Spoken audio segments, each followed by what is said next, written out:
Hey guys, so I said I wanted to try out the Jaina build, and I played a few games with her, and this game was just, it was just janky enough. I figured that I would throw it in there. Um, I will share a little bit about what I've seen in the build anyways. So, uh, Level 1, still get Fingers of Frost, 10% extra damage bonus on Frostbite is just too good to pass up. It also gives you a bit of mana regen. The chill duration and the range, they don't help you with damage, right? So, in general, more damage, more slow, more range. Damage what we want. Level 4, again, nothing here actually gives you any more damage. So I found this talent here was pretty situational. With myself getting Arcane Intellect more often than not, it's just a generally decent talent because I find in the early game with Jaina, I run out of mana a lot. Once you get to the late game, you just need to back. So I didn't really want to back that much, and our healer was really helping out a lot, so I didn't really need to worry about it. But we'll talk about that when we get in there. So the purpose of W build, if you guys don't remember in the patch notes, they did a couple changes. They made it to where the level 7 Ice Lance talent was nerfed a little bit. It was a 2-second cooldown reduction. Now it's a 1.5-second cooldown reduction. They buffed Ice Fury Wand, which was a 1.5-second reduction. Now it's a 2-second reduction, as well as it does 100% more damage on auto attacks against chilled targets. They also moved the level 16 W talent down to 13, nerfed the level 13 one just a tad, but combined them together, making it a pretty decent thing for a single talent. It's still hard to compete with Icy Veins, and I'll talk about that a little bit later. And but then they gave you a new W talent at 16 that makes it to where the damage of the second wave does 20% more, and the damage of the third wave does 60% more. Now, you don't need to hit them with one of those to be able to get that bonus, meaning that as long as the target is hit by the third wave, they take a lot of extra damage. So if you ever use it for zoning, and someone decides, hey, I'm just going to ignore this whole zoning, it can do a decent amount. However, I will say that at level 16, the difference of that talent, it getting hit by all three, is only something like, I don't know, 200 damage. So it's weird because it seems like such a good talent and such a high amount of damage, but at the end of the day, I think if I remember right, I did the W on a single target and it was 1,000 damage, and then with the talent, it was 1,217. So it's just not as good as it could be, but we'll get there and I'll talk about it. So the early portion of this game, we kind of screw up a lot. Like, not to spoil anything, but it's a pretty rough game for us. I think myself and Porky, we mess around a lot. We were kind of just chatting about other stuff in comms, and so I think, I don't remember if this was before or after I did the video with him, but we were just talking about random things, and I think this was after I did the video with him. But yeah, we were just messing around. So there's a lot of like early portions of this where I make some really, really bad calls. We end up dying and losing a lot more. Not to mention this Valir is pretty nuts. We get a little greedy. You can see we're probably going to lose. Like, we could possibly lose all three here, which is just kind of fascinating. But I'll fast forward to where at least level 7, where we start seeing what this build is meant to do.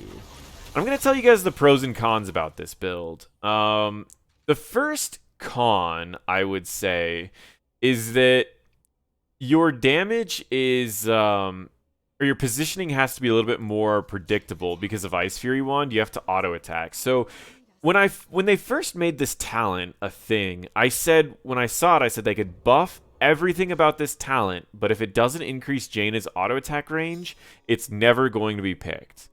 And I saw Grubby use this build before. I've seen other people use this build before. And that's been my issue with it for a long time. So I get a Blizzard out, I chill this guy, and I just start auto-attacking him. I want to get the cooldown on my Blizzard down a little bit. But you can see this auto-attack makes me in the position where I might die from Mal'Ganis. So I need to be very careful. I can auto-attack here and there, but the problem is as much as I'm auto-attacking, I'm not really scary. So when I play with a Q build for Ice Lance instead, what I find is that I can play a little bit safer. I can go in, use an Ice Lance, walk out. Go in, use an Ice Lance, walk out. And not just that, but it applies chill. So not only does it gain benefits from hitting a chilled target, but it applies chill. Ice Fury 1 doesn't apply chill. So if you're not using your abilities on the target you're trying to lower the cooldown of your W on, which usually you're going to be using all of your abilities, and then, I mean, like, walking away. But you'll be using all of your abilities and then trying to auto attack, and the chill will eventually run out. So my issues with this level 7 talent, and I know I'm going to be trashing on a few talents this build, or this game because of this build. I realize we already lost these. This is kind of what I do when, if you realize you're starting to, like, you're going to lose an objective, it's best to take trades.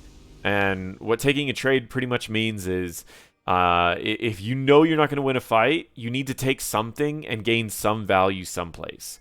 And in this particular case, I decided that they were going to fight over our objective, and I didn't want to deal with that. So I went bot. I got a couple waves of experience, as well as I did some damage to a structure. And I see them going for boss, so what do? I go back to taking trades again. We see if we can get any more damage on this. I go for the wave this time, blow it up with a Cone of Cold, and just get as much damage off on this as I can. So while they got, I mean, 3 different things on there and a boss, I was able to get at least bot lane pretty low, and I value bot lane pretty high on this map. So definitely some really shaky fights in the beginning. And before we hit 10s, it's really rough. And honestly, this build doesn't really come online until about 16 anyways. That's, I guess, my second complaint about this build is I feel like the Ice Lance build, I feel scary at level 7. And then I feel even scarier at 10 and 13 when I get Icy Veins. And so we'll talk about that when we get there. But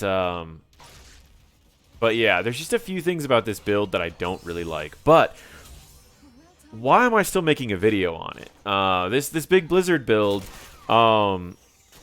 is kind of interesting, and I don't want to keep saying I'll tell you when we get there, but I will say that when this build does come online around 16, by the way, this is where we come back into this game. Just saying, it may or may not have been because of a really great ring, but I'm not gonna toot my own horn or anything.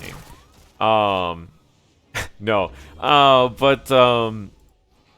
this build actually really does come online after 16. While you don't have the burst of an Icy Veins build, you do have some really cool consistent damage that hits large zones.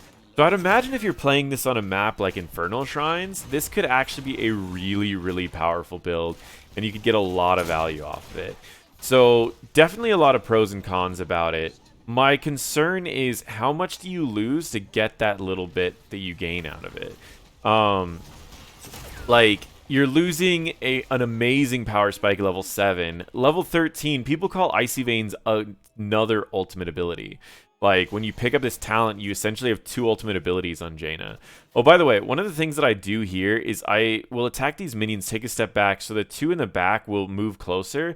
This way my W will hit all of the minions at once. If you saw in the previous one where Lucio pulled it, my W wasn't able to hit more than 2 at a time. So I always step back, and it works with a lot of different heroes, but if you're ever trying to just do camps really quickly on any heroes that have AoEs, it's best to get them clustered by attacking them, taking a step back, and then attacking again. Just make sure you're not taking a step back into the bush where they walk away. This game, we pretty much just go for macro. I realize that I don't hit my power spikes until 16, so you see that I'm not really trying to take fights until like 16. I'm going for camps, I'm going for structures, and I'm just prioritizing everything but fights. We see that the Vala at first walks away, and then she sees that I'm taking this. We do see the larger size on the W now, which comes a little bit earlier than it did before. As it used to show up at level 16, now it shows up at level 13. You still get that extra range, but the range isn't as large as it used to be. But at the same time, I never thought you needed the 100% extra range. Like, a lot of times when I took this build in the past, I would get the larger W, but I'd still just get Icy Veins because I never really needed the range. Now that they're both on the level 13 talent, it's very interesting because it's like you don't really want to take that anymore. Um, like you have to take Stormfront because Icy Veins is just too strong, too hard to pass up. But we do see an interesting fight. I like the W build for quickly clearing lanes and walking away. Again, I don't know why I take half the fights that I take. Like, I didn't have Ice Block yet, so I don't know why I even took this fight. But, I mean, my team saved me, so I guess baited. But honestly, like, wasn't a fight I should have taken. My mana is pretty good. If you have a healer that's being like just really vigilant and watching you, in this build you'll never really run out of mana once you hit 4, which is pretty cool because you can walk up, you can just wipe out an entire wave, walk away, and be rather scary to anyone who's trying to push because all you have to do is throw a Q and then start auto-attacking minions to get the Blizzard cooldown lower. It's like this fight right here really shows what this could do. Like I did a W to clear the lane, and then I did another W into an E, into auto-attacks, and guess what? I have another W available I can throw back onto the wave if we want to. And so I cleared a wave. I then had a W available for a team fight. We did a ton of damage in the team fight. And then I had another W to clear the lane. For a map like this is pretty much best case scenario to be able to take every team fight, clear every wave, and then hold a zone for a long period of time. Which is why I think this build is interesting, but I'm going to be honest with you guys. I still think her old build is just generally better. You have more burst damage, you have more sustained damage, and you can stay at a much safer positioning. But, again, I mean, look at this damage for clearing lanes, and then all I have to do is chill him, and then auto-attack him. And then I can throw off another W. And then she's chilled now, and I auto-attack. I get a little bit of a ring. Nothing too crazy. I do get my Ice Block done. And again, another W. I reveal her so she can't get the silence on me. And so like, it's just W after W after W if you can get in consistent fights. I would say if you're going against someone, a tank that maybe doesn't engage on people at melee or at Jaina's range. So like, I wouldn't want to do this build against like a Diablo. I wouldn't want to do this build against a Garrosh. But maybe against a Joanna where if you can get her to use her trait early, then it's a win. And if she doesn't use her trait, then you get free auto attacks off on her and you lower your W cooldown. So I would say against a Joanna, this could be a viable build. Great ult from the Lucio. And then but again, like if you miss your chill, I feel like this build's really, really rough. Like, I'm trying to use abilities just to get chill off so I can get my W off cooldown, and I use it just to save myself.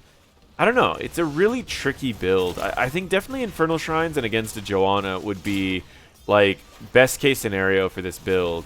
But when you're playing with a Garrosh, you definitely want the Icy Veins. So if he throws stuns, taunts, you just use Icy Veins and absolutely destroy whatever you just taunted. But overall, I mean, this is the big Blizzard build. This is what to expect out of it. I think either ultimate ability works out for it. I mean, the Water Elemental allows you to get chill on more targets, and the Ice Fury Wand will get more sustained damage with a Water Elemental. But we saw the value of Ring of Frost this game. I mean, I won quite a few fights by just landing really good rings. So it's really interesting. I would say, I don't know. I've played a few games with it so far, and it's definitely interesting. I really feel like I'm missing Icy Veins. I really feel like I'm missing Ice Lance every time I play it. But the few times that it does get value, where I get like 3 or 4 Ws, and look how large these Ws are right here. They're just incredible. And then whenever you get fights like this, where you can just get auto attack, auto attack, auto attack, fire off another W. I mean, look how much damage you can get. Perfect scenario. Without Icy Veins, I still got 2 Ws off, and I was still able to get a lot done. I mean, like, look at that damage. Like, I wish I would have tracked that fight. I bet I would have done 10,000 damage that fight off of a single fight. The enemies can't do anything about it, and I've got my Blizzard back up again to clear another lane, and there's no way that they can defend against this. So we just win the game. So in terms of macro, and in terms of just dominating the long team fights that have really clustered enemies, it's a really interesting build. So I do want to pop out of this replay really quick, and I want to show you guys the 2 builds, the full builds, just so you guys know. So we're going to go into the Ranged Assassin really quick, go find Jaina. and I'll show you guys. So starting off, this was the bigger blizzard build, or big blizzard build. So level 1, you get Fingers of Frost. Level 4, you can go either Arcane Intellect or Frost Armor. You really don't need the Pierce for this build. And you can get so much value out of these. So I would recommend, if you're going against a lot of auto attackers, get that physical armor. If not, that gives you the mana. So if you saw, I was double soaking and dealing with waves, and I never ran out of mana. Double soaking, dealing with camps, and pushing objectives, never ran out of mana. Ice Fury Wand, of course, for the bigger Blizzard build. You can go with either ult. My rule of thumb when playing Jaina is if they have one major mobile hero that we need to deal with, like a Lucio or a Genji, I always go Water Elemental. But outside of that, if they've got like 2 or 3 frontliners that I can like almost always get a ring on, then I go for Ring of Frost. But I usually take this as a 50-50 for me. Level 13, in the bigger Blizzard build, you have to go Stormfront. That extra radius is huge. The extra range just makes it a little bit safer. Level 16, Snowstorm. I don't know if this is actually required yet. I think that you're playing so far away from the fight that this just is required because these two aren't going to get value so far away. But I'd imagine if you're still going like a Ring of Frost, you could get away with going the Chill if you want because you already have the bigger radius. And again, I added this up one day and it really wasn't that big of a deal if you don't pick this. But I will say it is a pretty good talent to pick up. And then level 20, if you get the... I pretty much just tell people to upgrade their ults almost every time. It's just so much easier. So that's the bigger Blizzard build. If you want to know her old build, I'm just going to show you really quick in try mode. I've showed it in a few videos, but just the potential of damage you can do in this other build is actually pretty insane. So we'll go level 16. Let's go with, let's change the ally hero to no one. Let's keep it as Arthas, as just he's a pretty beefy frontliner. And I just really want to show you guys, like, what's the potential of this build if you catch, like, an Arthas out of position. So, by level 16, you'll have your quests completed. And say you catch an Arthas out of position. Let me unlock really quick. You use your Water Elemental, hit him, and then just watch, like, how much damage is possible. Like, there's not much that he can do. Like, imagine seeing a tank out of position and just being able to do that every time he walks out. It's incredible. So this is what this build's capable of. I mean, you can blow up a tank. Let's toggle cooldowns for a second. Let's get rid of our Ellie. And I'll show you, like, this is the kind of damage you have where if you ever wanted to catch, like, say your team starts off with a CC for you, you could pretty much Ellie, hit something, and then just throw all of your abilities in Icy Veins. And look at that burst that you can do over the course of Icy Veins. And now Icy Veins is over. We did 10,000 damage in like 6 seconds. There's like no other hero in the game that can do that, which is why I still think this build is probably the most consistent. And you don't need to take any weird talents. So say, for example, you wanted to go with the ring version of this build, where you go for the ring and then Icy Veins and the chill. What this now does is, if you wanted to catch this Arthas out of position, what you could do is you could hit with a chill first, and then you can go for a ring, root him in the ring, Icy Veins, and blow him up while he's stuck in the roots. So you can blow up literally anyone you want in this game once you hit level 16. So it's really hard to not take this build, but at the same time, I'll show you, like, best case scenario, you go with the W build. This is kind of best case scenario, I would say. You throw down a W, and then you get your chills, and you're just auto-attacking and lowering the cooldown, and just doing the DPS. Like, in terms of DPS, we have, like, a pretty consistent 700 DPS. And against someone like an Arthas, he has 5,000 health. That means that we kill the Arthas in something like, I don't know, what is that, 13 seconds? So it's not bad. You can still kill him. You don't burst him in the 6 seconds you do in the other build, but if the fight goes on longer and you don't kill someone with Icy Veins going, this build could potentially be better. I just think that it's going to be much, much more situational. So hopefully you guys enjoyed. I just want to be real with you. I don't want to go in here, show you a build, and just say, you should be using this build all the time now. When personally I believe that it's really not the build. I think that it has its moments, but overall, thank you guys so much for watching. Feel free to check out my other videos.